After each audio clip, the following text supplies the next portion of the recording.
Hello बच्चों, कैसे हो बच्चों आप सब।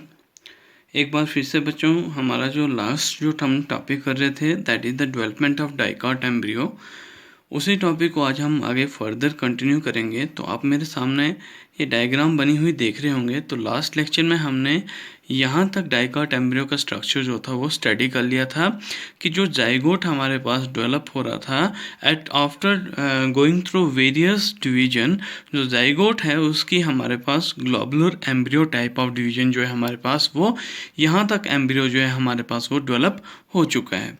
तो फटाफट से रिवाइज कर लेते हैं कि स्ट्रक्चर में हमने क्या देखा था। और इस स्ट्रक्चर में इंपॉर्टेंट चीज़ें हमने देखी थी कि जो फेट है हमारे पास एम्ब्रियो का, दैट मीन जो डिफरेंट स्ट्रक्चर हमारे पास इस एम्ब्रियो से जो फर्दर आगे डेवलप होंगे, उन डिफरेंट रीजन्स के बारे में हमने स्टडी किया था। तो फटाफट से स्टडी कर लेते हैं हमारे पास कि हमने क्या देखा था। तो अपर रीजन जो था, जिसे हम प्रो एम्ब्रियोनल ऑक्टेट भी कहते थे, जो पेरिक्रनल डिवीजन शो करने के बाद इस तरीके से हमारे पास ये स्ट्रक्चर देखने को मिल रहा था। इसमें अपर हाफ जो था that will develop into plumule and cotyledon, और जो इसका लोअर हाफ था it will develop into hypocotyl. Last lecture की वीडियो में हम इसको स्टडी कर चुके थे। एंड ये जो हमारे पास प्रो एम्ब्रियो के नीचे जो हमारे पास ये 4 सेल्स हैं, this one is called as hypophysis, जो हमारे पास अप टू 8 सेल डिवीजन तक हमारे पास परफॉर्म करेगा। तो अपर 4 सेल जो होंगे they will develop into root cortex, and lower 4 cell they will develop into root cap and root tip. और एज सच ये हमारे पास सस्पेंसर एंड हस्टोरियल सेल रहेगा। एंड जैसे आपको हमने लास्ट वीडियो में लास्ट टाइम में भी बताया था कि we have to mark this and as a chalazal and this one is the micropyle region, ताकि हमारे पास जो हमारे फेट की जो फेट है एम्ब्रियो की, जो कि किस डायरेक्शन में हमारे पास कौन सा रीजन जो है वो किस डायरेक्शन में डेवलप हो रहा है, उसके बारे में हम आसानी से पता कर सकें। तो चलिए आप यहाँ से आगे हम स्टडी करते हैं कि ग्लोबुलर एम्ब्रियो जो है वो फर्दर जब डिवीजन शो करता है तो किस तरीके से हमारे पास एम्ब्रियो का स्ट्रक्चर जो है वो फर्दर आगे डिवाइड हमारे पास होता है, किस तरीके से तैयार होता है। तो चलिए समझते हैं हम। सबसे पहले क्या होगा बच्चों कि ये जो हमारे पास ग्लोबुलर एम्ब्रियो है, इसमें क्या होगा कि जो ये लोअर 4 सेल्स है ना, ये कंटिन्यूसली डिवाइड करेंगे और क्या बनाएंगे, रेडिकल लाइक स्ट्रक्चर हमारे पास मास ऑफ सेल बनाएंगे। और रेडिकल जो रूट टिप कहलाएगी, जहाँ से रूट सिस्टम हमारे पास डेवलप होंगे, उसकी फॉर्मेशन हमारे पास होगी। तो फटाफट से हम स्ट्रक्चर डेवलप कर लेते हैं। तो this is the upper portion जो हमारे पास क्या रहेगा, इसे हम प्रो एम्ब्रियो भी कहेंगे। इस तरीके का ऐसा ये हमारे पास प्रेजेंट है।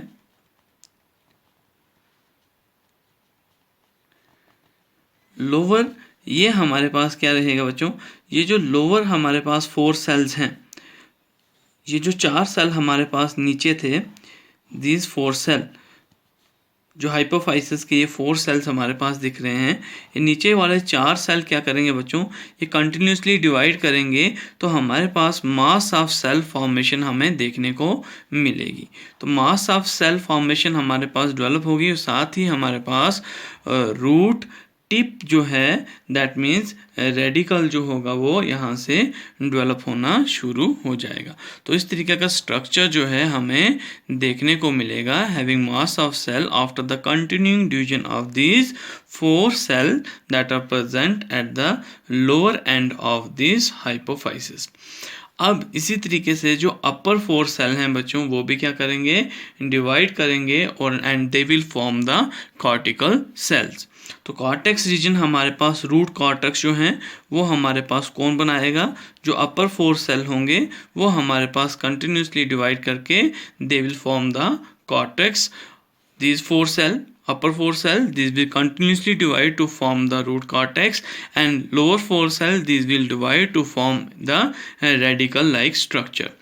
अब इसके साथ ही हमारे पास this upper half of this pro embryo this will continuously divide, ये क्या करेगा, तो क्या बनाएगा हमारे पास कंटिन्यूसली डिवीजन के बाद में हाइपोकोटाइल स्ट्रक्चर डेवलप करेगा। तो एज सच लोअर हाफ का स्ट्रक्चर सबसे पहले मैं ड्रा कर लेता हूँ, जो अभी तक हमारे पास बन के तैयार हो चुका है, that is basically the radical like structure. इस तरीके से हमारे पास अपर सेल जो रहेंगे that one will be the cortical cells, and lower cell जो लोअर जो हमारे पास डेवलप होगा this will be the root tip, जिसे हम क्या कहेंगे, प्लूम्यूल कहेंगे। तो इस तरीके से हमारे पास डेवलप हो, ये अपर 4 जो हमारे पास रहेंगे प्रो एम्ब्रियो के, ये क्या करेंगे बच्चों, कंटिन्यूसली डिवाइड करेंगे तो हाइपोकोटाइल हमारे पास रीजन डेवलप होगा। It will divide continuously to form a hypocotyl region. तो इस तरह से हाइपोकोटाइल सेल जो होंगे वो हमारे पास बन के तैयार हो जाएंगे। और इसके अपर हाफ वाला जो रीजन होगा ये हमारे पास क्या करेगा, डेवलप करेगा कंटिन्यूसली। जब डिवाइड करेगा तो ये हमारे पास प्ल्यूम्यूल स्ट्रक्चर जो होगा वो डेवलप होगा। साथ ही प्ल्यूम्यूल प्लस कार्टिलेजन जो होगा वो अपर हाफ हमारे पास डेवलप करेगा। और इसका जो स्ट्रक्चर रहेगा ना बच्चों, this will develop into A heart shape structure, क्योंकि बल्जिंग हमारे पास रहती है थोड़ी सी बाहर की तरफ, जिसकी वजह से कंटिन्यूसली हार्ट शेप स्ट्रक्चर हमारे पास देखने को मिलेगा। तो इस तरीके से हार्ट शेप स्ट्रक्चर जो है आपने ड्रा करना है। ये हार्ट शेप स्ट्रक्चर हमारे पास रहेगा। अपर हाफ जो होगा वो हमारे पास क्या डेवलप करेगा, वो भी कंटिन्यूसली सेल हमारे पास क्या कर रहे हैं बच्चों, डिवाइड कर रहे हैं। और कंटिन्यूसली डिवीजन की वजह से हमारे पास क्या बन रहे हैं, ये अपर हाफ जो मैं डिमार्क कर रहा हूँ रेड से, ये हमारे पास बनाएंगे plumule plus cotyledon. And plumule जो रीजन होगा वो यहाँ पे प्रेजेंट होगा, this region, this one is called as plumule. और साथ ही हमारे पास ये दो रीजन जो बल्ज आउट हुए हैं बाहर की तरफ, इसे हम क्या कहेंगे, this one is called as cotyledons. तो डाइकॉट एम्ब्रियो में बेसिकली कितने कार्टिलेजन होते हैं, 2 कार्टिलेजन्स की हम बात करते हैं। और मोनोकाट में हम बात करेंगे ओनली सिंगल कार्टिलेजन की, हम क्या करेंगे बच्चों, बात करेंगे। तो इस तरीके का हमारे पास आफ्टर द कंटिन्यूस डिवीजन जो हमारे पास हो रही है, जो लोअर हाफ के सेल्स हैं जो root cap and root tip बनाएंगे, that will develop into radicle. Upper half जो होगा वो कॉर्टेक्स आपके पास बनाएगा, ये कॉर्टिकल सेल्स हैं हमारे पास। एंड जो प्रो एम्ब्रियो का अपर हाफ है वो हमारे पास कार्टिलेजन प्लस प्ल्यूम्यूल बनाएगा। एंड लोअर हाफ जो होगा it will form hypocotyl region. अब फर्दर क्या होता है बच्चों कि ये जो आपके पास एम्ब्रियो डेवलप हो रहा है, it is developing inside the embryo sac. तो क्या होगा हमारे पास कि ये जो कार्टिलेजन्स है ना, ये फर्दर इनमें सेल डिवीजन जो है वो देखने को मिलती है, जिसकी वजह से कार्टिलेजन जो है ना बेंडिंग लाइक स्ट्रक्चर हमारे पास इसमें देखने को मिलता है। तो बेंड, इस कार्टिलेजन क्या करेंगे, कंटिन्यूसली ग्रो करेंगे और इसका स्ट्रक्चर बेंड हमारे पास होगा।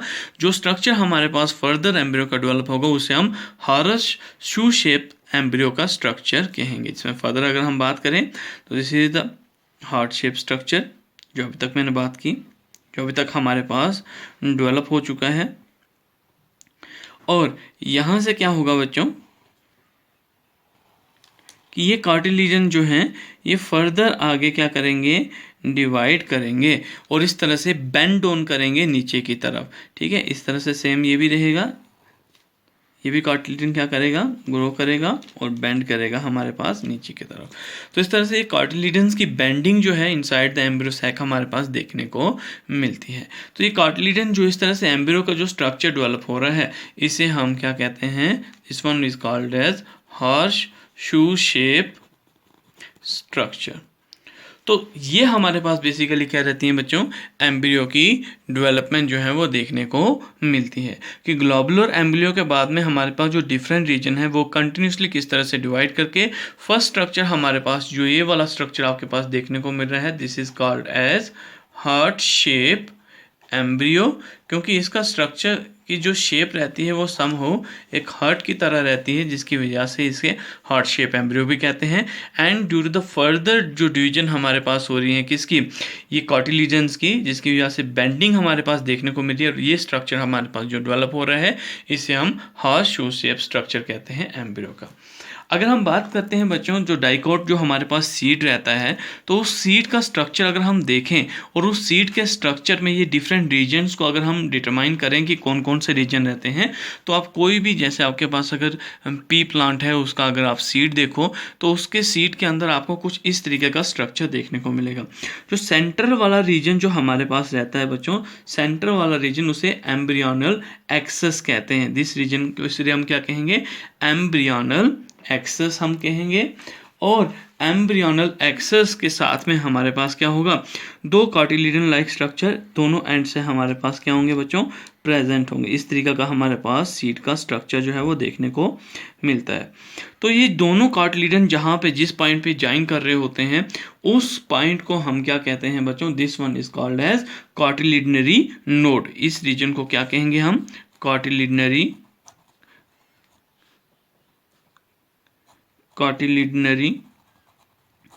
नोड हम बच्चों इसे कहेंगे। और ये अपर रीजन दिस पार्ट जो होगा इसे हम क्या कहेंगे, this will develop into plumule. और लोअर वन जो होगा ये हमारे पास किस में डेवलप होगा, this will develop into radical. और बच्चों साथ ही हमारे पास ये दो रीजन जो आपको दिख रहे हैं, these are called as cotyledons. तो बेसिकली हम इसमें आपको एंडोस्पर्म नहीं दिखा रहे हैं, लेकिन ये बल्जिंग जो स्ट्रक्चर आपको जो ये दिख रहा है, यहाँ पे रिजर्व स्टोर्ड फूड हमारे पास प्रेजेंट होता है और एक्ट एज ए एंडोस्पर्म हमारे पास करता है। बीच में अगर आप सीड को अगर आप कभी ब्रेक करके देखो ना बच्चों, उसके अंदर आपको एक स्टिक लाइक स्ट्रक्चर दिखेगी। उस स्टिक लाइक स्ट्रक्चर को हम क्या कह रहे हैं, this one is called as embryonal axis. ये जो स्टिक लाइक स्ट्रक्चर आपको दिख रही है, this is called as embryonal axis इसे हम कहते हैं। और ये जो आपके पास कार्टिलेज नोड है, इसके लोअर वाला जो रीजन रहेगा जहाँ पे हमारे पास रेडिकल पोर्शन जो डेवलप होगा, नोड के नीचे वाले रीजन को हम हाइपोकोटाइल कहते हैं और नोड के कार्टिलेजनरी नोड के अपर रीजन को हम क्या कहते हैं, एपिकोटाइल रीजन कहते हैं। और दिस इज आपके पास चिलाजल एंड रहेगा, this one is the micropyle and. तो चिलाजल एंड से हमारे पास कौन सा रीजन डेवलप हो रहा है, प्लूम्यूल लाइक स्ट्रक्चर। तो ऊपर डायग्राम में भी अगर आप देखो तो चिलाजल एंड पे क्या स्ट्रक्चर डेवलप हो रहे थे, हमारे पास प्लूम्यूल्स प्लस कार्टिलेडन्स हमें देखने को मिलेंगे। इसी तरह से अगर हम एम्ब्रियोनल एक्सेस और हमारे पास रेडिकल की बात करें तो रेडिकल जो है वो हमारे पास कहां से डेवलप होगा, माइक्रोपाइल एंड की तरफ डेवलप होगा। और रूट कैप और रूट टिप जो रेडिकल पोर्शन है वो हमारे पास जो आप ये रीजन जो आपके पास दिख रहा है दैट इज हाइपोफाइसिस, वो हमारे पास डेवलप करेगा। तो इस तरीके का सीड का स्ट्रक्चर जो है वो एम्ब्रियो का स्ट्रक्चर हमें देखने को मिलता है। और अगर हम बात करते हैं तो डिफरेंट स्टेजेस जो हमारे पास डेवलपमेंट ऑफ डाइकोट एम्ब्रियो की रहती हैं, तो उसमें इस तरीके की चेंजेस जो हैं जो लास्ट लेक्चर में भी हमने स्टडी की थी और उसी को कंटिन्यू किया। उस कंटिन्यू करने के बाद में हमें दो तरह के स्ट्रक्चरल चेंजेस आज देखने को मिली। फर्स्ट स्ट्रक्चरल चेंज हम कहते हैं heart shape embryo structure formation होगी, and then after the further division of cotyledons it will develop into a bending of the cotyledon will form a new structure, that one is called as horse shoe shape structure. तो बच्चों that is all about the development of dicot embryo. तो इस तरीके से different steps और different जो आपके पास जो रीजन्स हैं इनकी फॉर्मेशन क्या क्या है इनके बारे में आपको क्लियर होना चाहिए। तो इस तरीके से ही आपने इस कंटेंट को तैयार करना है। Thank you.